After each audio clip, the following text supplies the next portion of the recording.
ايام قليله بتفصلنا عن لعبه سبايدر مان مايلز موراليس، واللي هتكون ستاند الون اكسبانجن للعبه سبايدر مان اللي نزلت 2018 وتكمله ليها. اللي لعب اللعبه دي اكيد اتقدم له شخصيه مايلز موراليس، واللي يبقى شاب مراهق اكتسب قدرات مشابهه لسبايدر مان، وبكده قرر انه يصبح بطل خارق زيه. ولكن في الكوميكس قصه مايلز مختلفه كتير عن اللعبه. حاليا في الكوميكس مايلز موراليس قاعد في كون مارفل الرئيسي، لكنه في الحقيقه من كون تاني اصلا، وجه الكون ده باستخدام ساندوتش همبرجر. غالبا في اسئله كتير بتدور في دماغكم دلوقتي، هنجاوب عليها كلها في الفيديو ده، ونعرف سوا مين هو مايلز موراليس.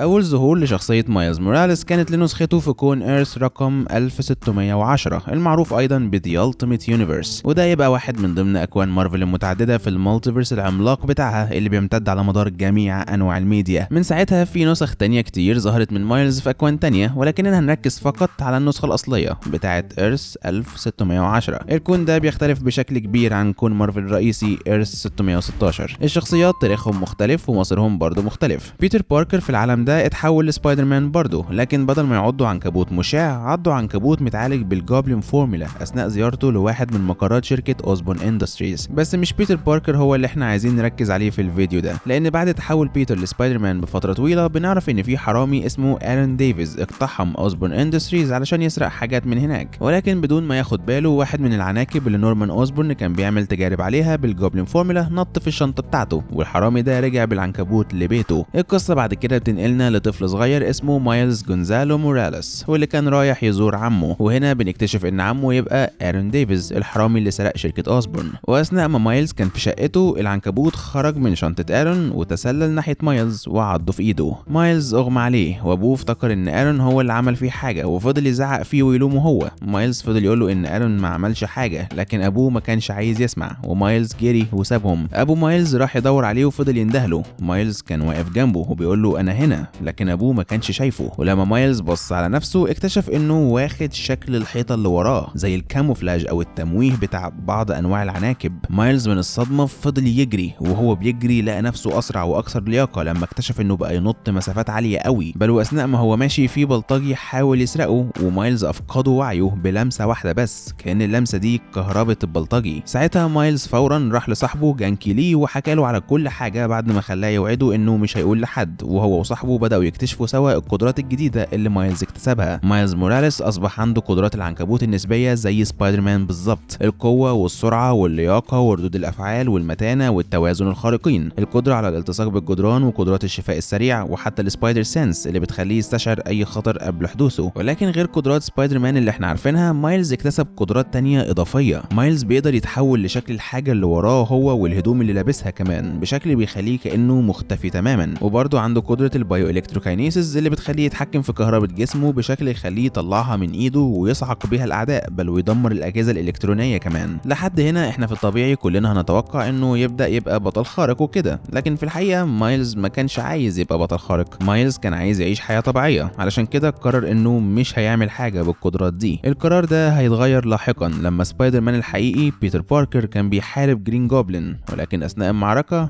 بيتر بيموت. دلوقتي المدينه خسرت واحد من اهم ابطالها، ومايلز بقى يلوم نفسه على ده. مايلز كان شايف انه لو كان اتشجع وراح قابل سبايدر مان وبداوا يشتغلوا سوا كان ممكن يقدر يساعده والوضع ده يتم تجنبه، لكن جبنه وسلبيته خلوه فضل مستخبي، بينما الابطال الحقيقيين كانوا بيحطوا حياتهم على المحك. وهنا مايلز قرر انه ياخد مكان البطل اللي مات ده ويصبح هو سبايدر مان الجديد. بس مايلز ما كانش عارف ازاي يصمم زي، فخد بدله سبايدر مان ام $80 اللي صاحبه جانكي كان لابسها في الهالوين. اول عدو مايلز موراليس واجهه كان مجرم اسمه كانجرو، ومايلز بالفعل قدر يتغلب عليه لكن بصعوبه وبعد ما هزق نفسه قدام الناس. لكن مايلز ما حرمش وبرضه خرج بالليل لابس لبس سبايدر مان وبدا يدور على مجرمين يحاربهم، ولكن قبل ما يقول يا هادي لقى شلوت لزق في وشه. لما مايلز بص على مصدر الشلوت ده اكتشف انها سبايدر وومن عايزه تعرف هو مين وليه منتحل هويه سبايدر مان. طبعا مايلز حاول يهرب منها لكنه اتشنكل ووقع واغمى عليه، وسبايدر وومن خدته لمقر شيلد علشان فرقه الالتيميتس اللي هي الافنجرز بتوع العالم ده يستجوبوه ويعرفوا هو جاب قدرات قدراته دي منين. ولكن اثناء ما كان هناك الشرير الكترو قدر انه يهرب من زنزانته، وفرقه الالتيميتس حاولوا يوقفوه ولكنه كان مسبب لهم مشاكل. مايلز موراليس ساعتها اتدخل ولعب دور مهم في هزيمه الكترو بفضل قدرات الصاعقه الكهربائيه بتاعته. وعلشان الموقف ده سبايدر وومن راحت له بهويتها الحقيقيه كجيسيكا درو، وادت له زي جديد مناسب ليه، وقالت له احنا ما عندناش مشكله انك من هنا ورايح تبقى سبايدر مان. العمه ماي بعد كده برضه راحت له وادت له الويب شوترز بتوع بيتر باركر علشان يعرف يطلق الشباك زيه. بل مايلز كمان حصل على بعض التدريب من فريق الالتيميتس بالاخص كابتن امريكا. مايلز فضل يمارس دوره كسبايدر مان لفتره طويله جدا في الالتيميت يونيفرس، وحارب اشرار كتير جدا لوحده او جنبا لجنب مع الابطال التانيين. ولكن حياه مايلز موراليس بتتغير تماما مع واحد من اهم الايفنتس اللي حصلت في تاريخ كوميكس مارفل، سيكريت وورز 2015. للناس اللي ما يعرفوش ايه اللي حصل في الحدث ده هديكم ملخص سريع. السيكريت وورز دي بتبدا لما بنعرف ان في ظاهره اسمها انكرجن بتهدد سلامه المالتيفيرس بتاع مارفل كله بكل العوالم اللي فيه. الظاهره دي عباره عن انكماش بيحصل في التايم لاين بتاع المالتيفيرس خلى العوالم المتوازيه تقرب من بعض بشكل غير طبيعي، وتصادمهم ده طبعا هيؤدي لدمارهم. وواحد من الاكوان اللي حصل لهم انكرجن كان ايرث 1610، وبنشوف جميع سكانه بما فيهم مايلز موراليس وهم بيشهدوا واحد من اكثر المشاهد رعبا في تاريخهم. كلهم كانوا شايفين ارض بتقرب ناحيتهم وهتصطدم بيهم. الارض دي تبقى بتاعت كون ايرث 616، يعني بتاعت كون مارفل الرئيسي. للاسف الانكرجن فعلا حصل، واصطدام الارضين ببعض اتسبب في دمارهم هما الاثنين. لكن في الاثناء دي دكتور دوم كان بيمارس هوايته المفضله في انه يبقى كائن مزعج، وقدر يسرق القدرات اللامتناهيه بتاعت كائنات اسمهم ذا بيوندرز، واستخدم القدرات دي في انه جمع بقايا واشلاء الكونين اللي اتدمروا دول وصنع بيهم عالم جديد اسمه باتل وورلد، واصبح هو الحاكم المطلق بتاعه تحت لقب جاد امبر دوم. في بعض الشخصيات قدروا ينجوا من دمار العالمين بفضل مركبه نجاه صممها ريد ريتشاردز، ومن ضمن الشخصيات دي كان مايلز موراليس. السيكريت وورز احداثها طويله قوي علشان كده مش هخش في تفاصيلها، ولكن اللي محتاجين نعرفه هو ان الابطال بيكتشفوا ان سر قوه دوم هو الشخص المعروف بذا مولكيول مان، واللي كان زي وعاء بيحتوي قوه البيوندرز وبيمد دوم بيها. الاثنين اللي اكتشفوا الموضوع ده هم البطلين الملقبين بسبايدر مان، بيتر باركر من كون 616 ومايلز موراليس من كون 1610، واللي كانوا بيتسللوا لقلعه دوم علشان يكتشفوا مصدر قوته. لما بيتر ومايلز قابلوا مولكيول مان قال لهم انه جعان جدا. مايلز ساعتها قال له انا معايا سندوتش همبرجر في الشنطه، وفعلا اداه لمولكيول مان اللي التهمه فورا. الحدث ده قد يبان مش مهم قوي حاليا، ولكنه يعتبر من اهم الحاجات اللي حصلت في حياه مايلز، وده لان في نهايه القصه مولكيول مان بيسحب قدرات البيوندرز من دوم وبيديها لريد ريتشاردز، واللي استخدم القدرات دي في انه يرجع المالتيفيرس لحالته الاصليه ويرجع الاكوان اللي اتدمرت. ولكن مولكيول مان عمل تعديل في كون ايرث 616، وهو انه خلى مايلز موراليس وعيلته واصحابه يبقوا موجودين فيه كانهم كانوا موجودين فيه من الاول، يعني ذكرياتهم وماضيهم بالنسبه لهم هم كانهم طول عمرهم كانوا في ايرث 616. مولكيول مان عمل كده كشكر لمايلز علشان اداله سندوتش الهمبرجر، ومن ساعتها مايلز موراليس وبيتر باركر بقوا هما الاثنين عايشين في كون ايرث 616 كاصدقاء، وبقوا يحاربوا الجريمه تحت لقب سبايدر مان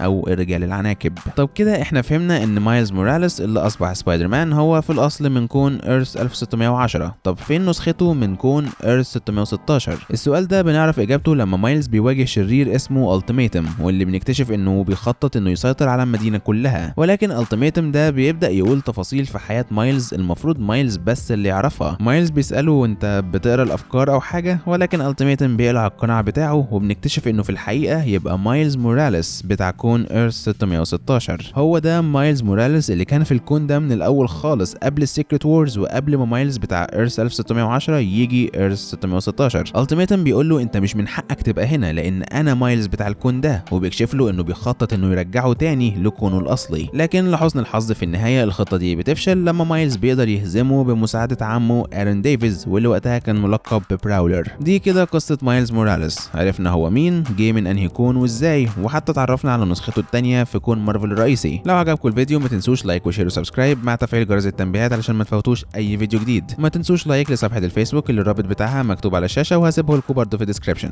اشوفكم الفيديو الجاي.